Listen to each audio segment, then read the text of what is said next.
The bass vibrates through the floorboards of the stadium in Berlin, a rhythmic thumping that mimics a heartbeat, amplified to a deafening roar.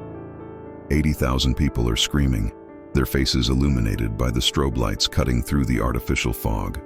On stage, Jackson Reed, the undisputed king of modern alternative rock, stands with his arms wide open, soaking in the adoration.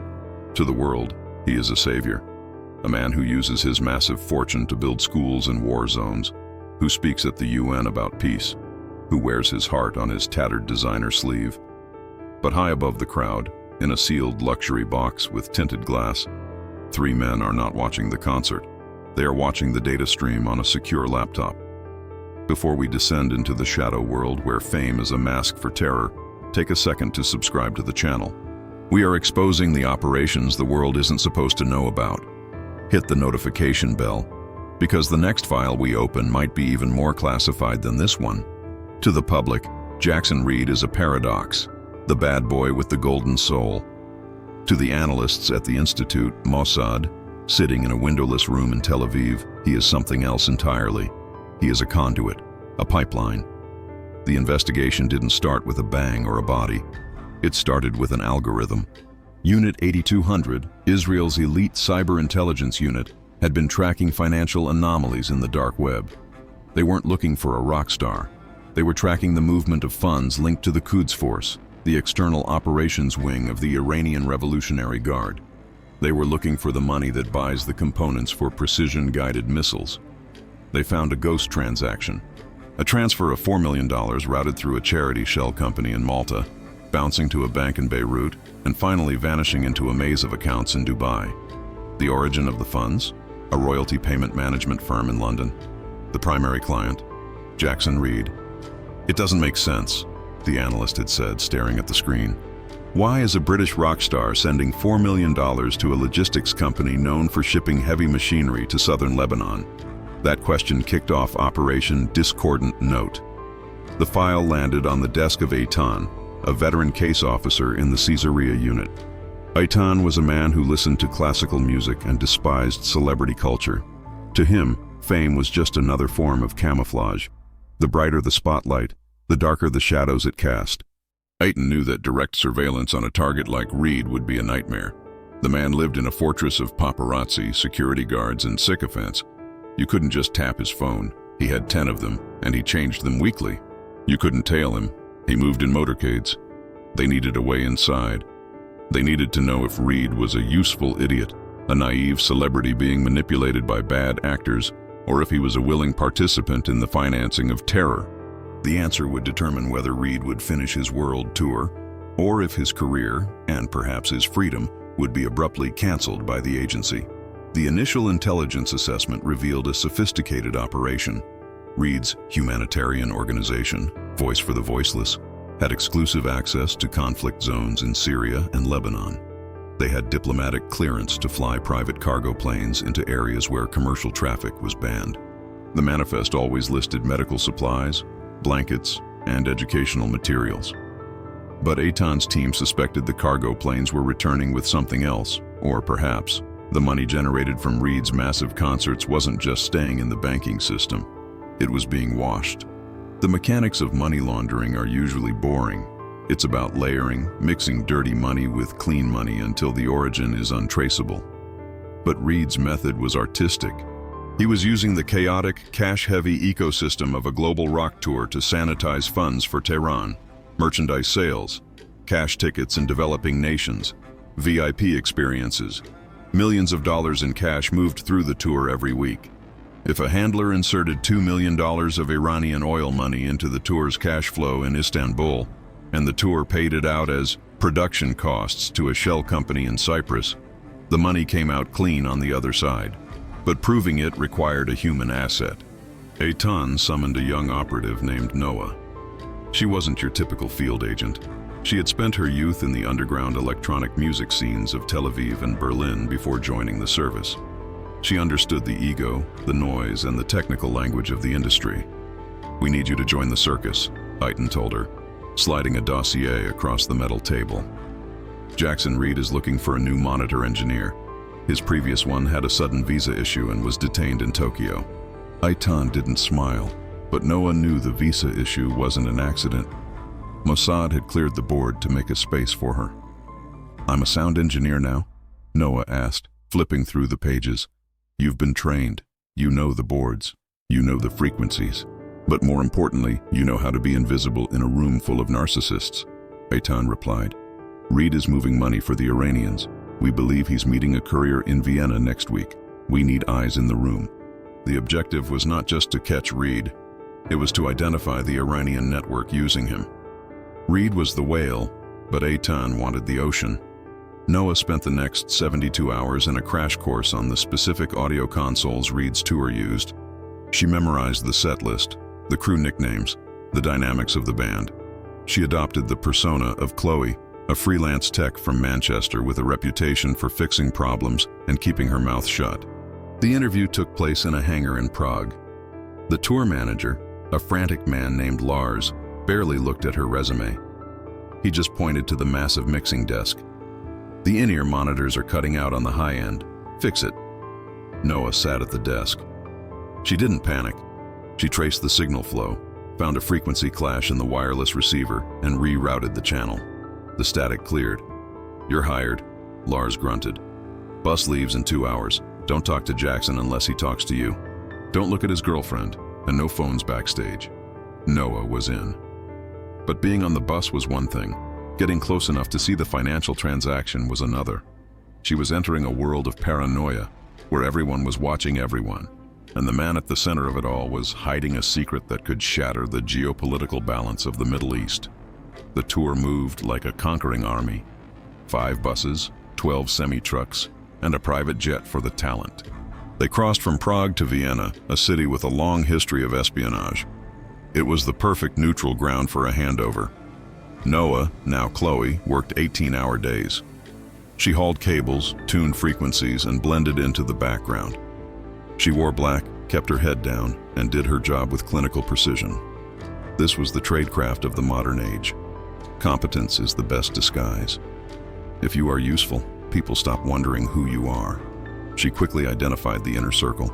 There was Lars, the manager, who was stressed about money but seemed genuinely oblivious to the laundering. There was the bassist, who was perpetually intoxicated. And then there was Sia, Reed's girlfriend. Sia was a striking woman, a conceptual artist from a wealthy Lebanese family. She was elegant, sharp, and fiercely protective of Jackson. Intelligence files suggested her family had ties to political factions in Beirut, but nothing definitive. However, Noah noticed something on the second day. Sia didn't act like a girlfriend. She acted like a handler. She managed Reed's schedule. She filtered his calls. When Reed was interviewed by journalists, she stood just out of frame, watching his lips, her eyes scanning the room. In Vienna, the tour set up at the Stadthalle. The cavernous arena echoed with the sound check. Jackson Reed stood center stage, struggling with a new song. He was charismatic, undeniably. But Noah saw the cracks. He was jittery. He kept checking his watch. "Chloe, the mix is off!" he shouted into the microphone. Noah ran onto the stage, adjusting his body pack. For a moment, she was inches from him. She smelled expensive cologne and stale fear. "It's the wireless interference from the local radio towers," she lied smoothly, adjusting a setting that did nothing. "I've locked it in now." Jackson looked at her, really looked at her, for the first time. "You're new." "I'm efficient," she replied, keeping her voice flat. He smirked. "Good. Stay close. We have a private event after the show. I need the sound to be perfect." This was the opening. A private event. That wasn't on the official itinerary. Noah reported back to Aitan using a burst transmission from a modified enchanting device disguised as a guitar tuner. Target moving off-book tonight. Private location. Saya coordinating, requesting surveillance support. Aitan's reply was instantaneous. "Team is in position. Do not compromise cover. We need to see the exchange." The private event turned out to be a dinner at a secluded villa in the Viennese hills, rented under a shell company. Noah was brought along to set up a small acoustic system. The guest list was small. High society types, art dealers, and a few men in suits who didn't look like music fans. One man stood out. He was older, distinguished, speaking German with a slight accent. The facial recognition software in Noah's hidden camera, embedded in her lanyard, flagged him immediately. Dr. Braun, a known facilitator for Iranian interests in Europe. A man who moved money for the regime under the guise of cultural exchange programs. Noah adjusted the microphone stand, her heart rate steady thanks to years of training. She was witnessing the nexus. The rock star, the artist girlfriend, and the financier for Tehran. They were all in the same room, sipping champagne, while the equipment cases in the hallway were being loaded not with instruments, but with something else. The atmosphere in the villa was suffocatingly opulent. While Jackson played an acoustic set for the small gathering, Noah retreated to the mixing console she had set up in the corner. She wasn't just mixing audio, she was recording everything. The ambient microphones she had placed around the room were high gain, capable of picking up conversations across the hall. Through her headphones, she isolated the voices. "The logistics are becoming difficult, Jackson," Dr. Braun was saying, his voice low, cutting through the applause of the other guests. "The customs in Rotterdam are tightening their scans." "That's not my problem," Jackson replied, his stage persona gone. He sounded petulant, trapped. "I was told the diplomatic pouches covered the humanitarian flights." "They do," Sia interjected, her voice steel. "But the return flights are the issue. The cash reserves from the last leg of the tour need to be moved to the Beirut accounts by Friday. The orphanage project is waiting for the funding." Orphanage was obviously code. Noah adjusted a fader, boosting the gain on the conversation. "The equipment crates," Braun suggested. "The tour heads to Istanbul next. We can make the swap there. But the manifest needs to look legitimate." "I can't risk another audit," Jackson hissed. "You risk much more if you stop now," Braun said, his tone turning icy. "Our friends in Tehran have invested heavily in your career, Mr. Reed. They expect a return on that investment." The leverage was clear. Reed wasn't just a sympathizer. He was owned. Likely compromised years ago, perhaps through debt or a manufactured scandal, and now he was working off a debt that could never be paid. Noah felt a chill. They weren't just moving money, they were moving something in the equipment crates. Return flights imply physical goods. Were they smuggling technology out of Europe? Dual-use components for the Iranian missile program, hidden inside amplifiers and speaker cabinets? She needed to get into the equipment truck. The party wound down around 2 a.m. As the crew began to pack up the gear, Noah saw her chance. The special cases, road cases marked with blue tape, were being separated from the rest of the production gear. "I'll take those to the transport," Noah told the local stagehand, grabbing the handle of a heavy flight case marked Vintage Synthesizers. No, Sia appeared out of nowhere, her hand resting firmly on the case. "These go in the private transport. Lars handles these." Noah looked at Sia. The woman's eyes were cold, calculating. She suspected everyone. "Just trying to help load out," Noah said, shrugging. "Union rules say we wrap by 3. "Go wait in the van, Chloe," Sia commanded. Noah walked away, her mind racing. She had confirmed the connection. She had identified the key players. But she had been blocked from the physical evidence. She needed to know what was in those blue-taped cases before they crossed the border into Turkey. Back in her hotel room, she secured the room, checking for bugs. She pulled out her laptop and connected to the secure server. She uploaded the audio recording of the conversation. Aitan's voice came through her earpiece minutes later. "We have the audio. It's enough for a dossier, but not for an interdiction. If we seize the crates and find only cash, he claims it's tax evasion.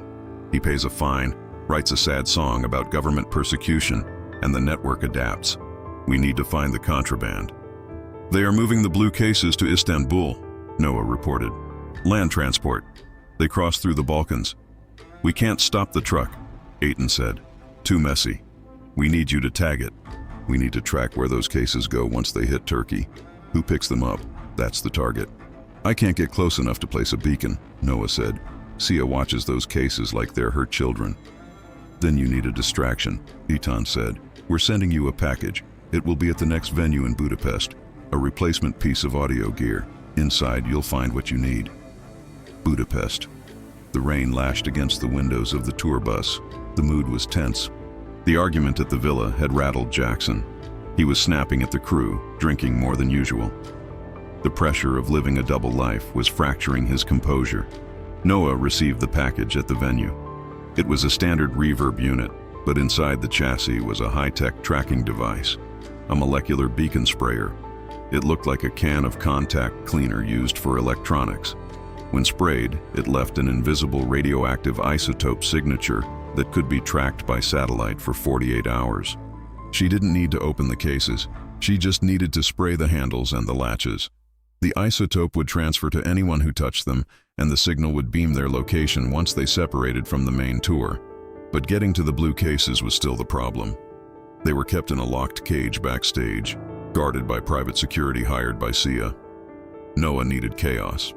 During the show, in the middle of the set, Noah executed a command on the mixing console.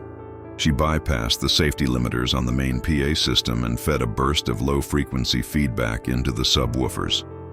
The sound was a catastrophic boom. It sounded like an explosion. The music cut out. The crowd gasped. Security panicked, thinking it was an attack. In the confusion, the private guards by the cage left their post to rush toward the stage. Noah moved. She slipped into the secure area, pulling the contact cleaner from her tool belt. She found the blue taped cases stacked in the corner. She sprayed the handles, the corners, the wheels. She worked with the speed of a magician. "Hey, what are you doing?" Noah spun around. It was Lars, the tour manager. He looked terrified, sweating profusely. "Checking the power distro," Noah shouted over the confusion. "That feedback surge might have blown the breakers back here. I don't want the amps to catch fire." Lars looked at the cases, then at Noah. He didn't know about the smuggling, Noah realized. He just knew his tour was falling apart. "Just fix it," he screamed. "Fix it or we're all fired." He ran off toward the stage. Noah pocketed the can and exhaled. She had tagged the shipment. Now the Institute could watch. The concert resumed after 10 minutes. Jackson played it off as a technical gremlin, charming the crowd, but Noah saw his hands shaking. After the show, the blue cases were loaded onto a separate unmarked truck. Noah watched from the bus window as the truck pulled away into the Hungarian night, heading south. Back in Tel Aviv, a red dot appeared on the large screen in the operations room. The beacon was active. "Target is mobile," Eitan announced to the room. "Let's see where the rabbit hole goes."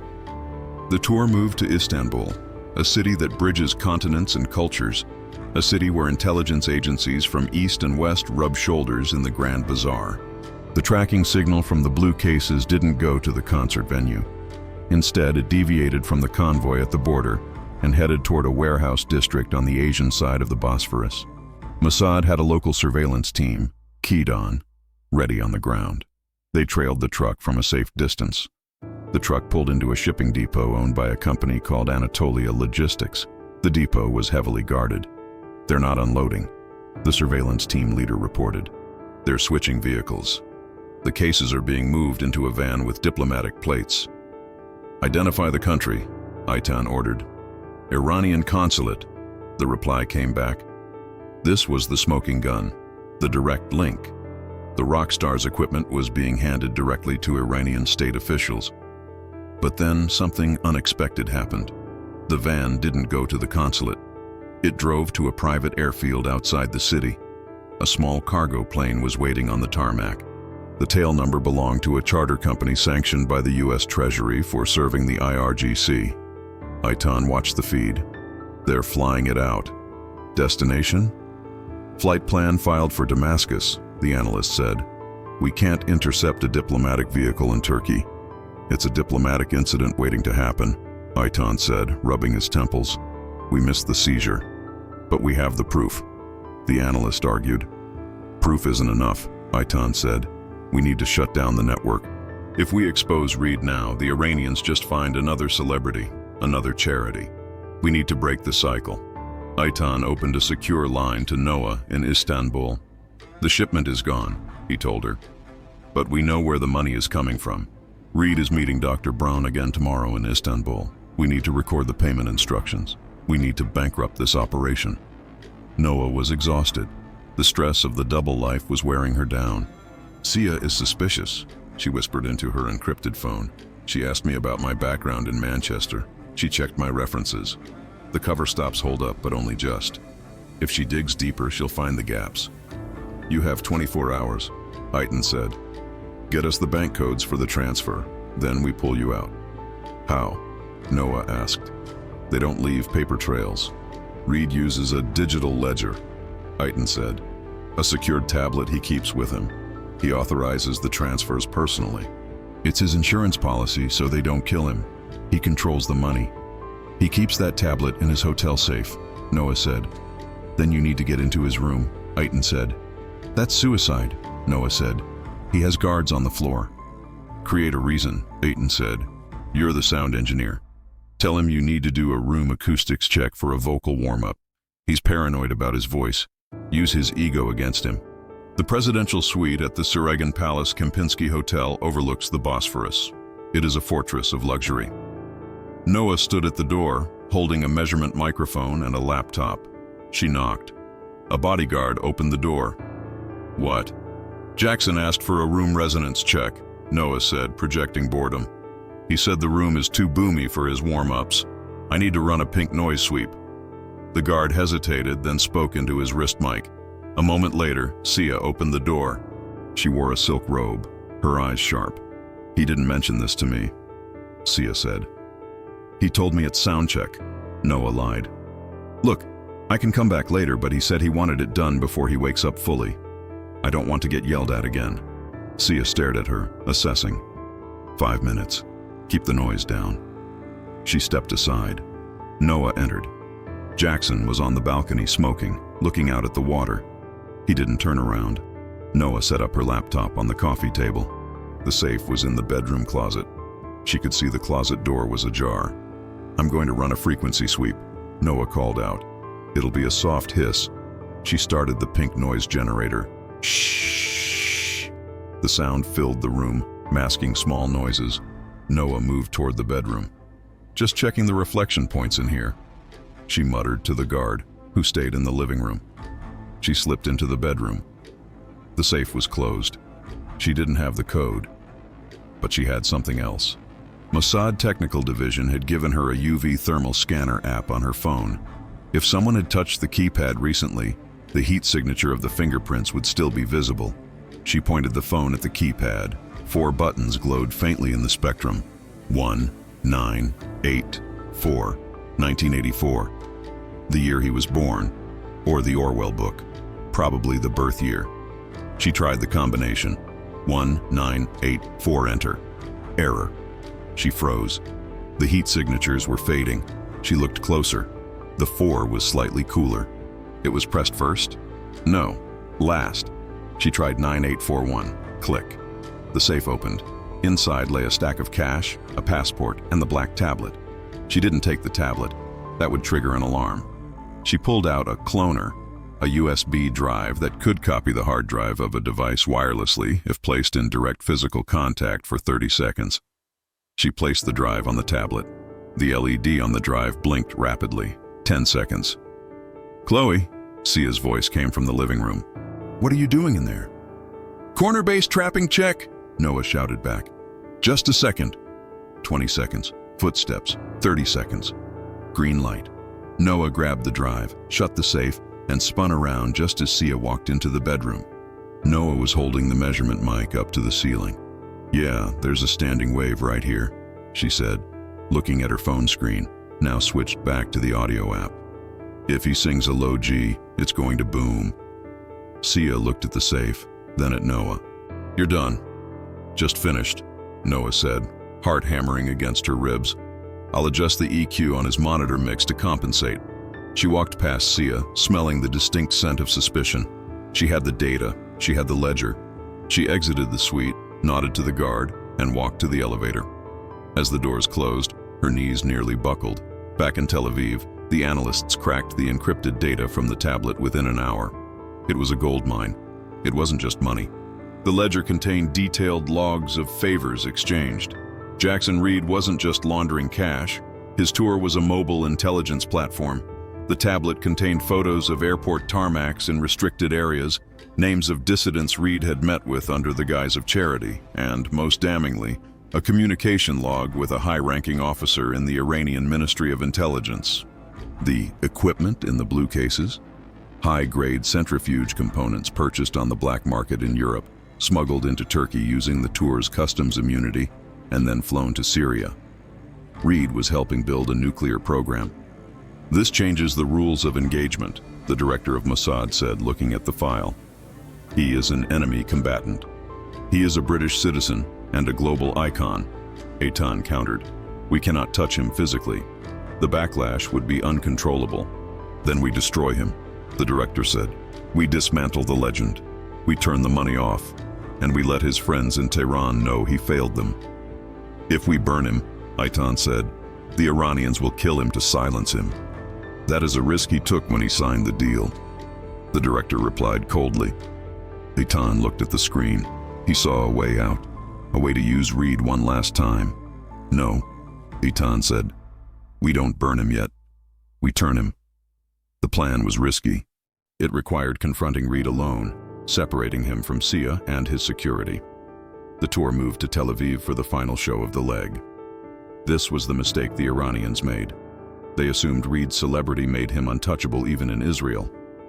They assumed Mossad wouldn't dare approach him on home soil for fear of a diplomatic incident. They were wrong. The concert was at Hayarkhan Park. 50,000 people. Noah was at the mixing desk. The show was going well, but backstage, Mossad agents disguised as local catering staff had isolated the dressing room corridor. During the encore break, Jackson ran backstage to change his shirt. He entered his private dressing room. Eitan was sitting on the couch, holding the black tablet, which Reed thought was in his hotel safe. Jackson froze.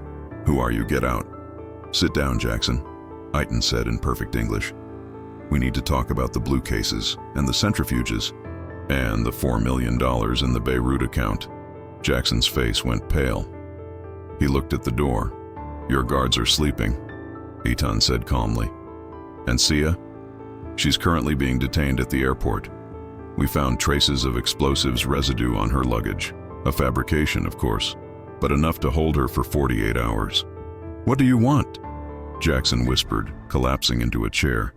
"They'll kill me. If I stop, they'll kill me." "We know," Eitan said. "Dr. Braun doesn't accept resignations. But here's the reality, Jackson. You are done. We have the evidence. We can release it to the world tomorrow. You will go from being a saint to a pariah. You will rot in a prison cell for treason and arms trafficking. Or what? Or you help us close the loop," Eitan said. "You are meeting Braun in Cyprus next week for the final payoff.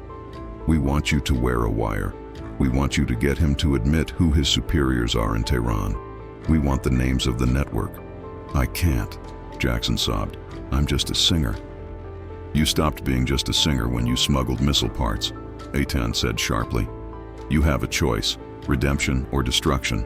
Decide, now.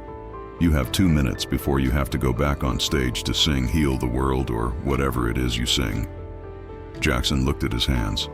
He looked at the mirror. He saw the fraud staring back. "I'll do it," he whispered. Eitan stood up. He placed the tablet on the table. "Good show tonight. The mix is excellent." Eitan vanished out the back exit. Jackson stared at the wall. The roar of the crowd outside screaming his name sounded like a judgment. He wiped his face, put on his stage smile, and walked out to the lights. Cyprus, a villa overlooking the sea.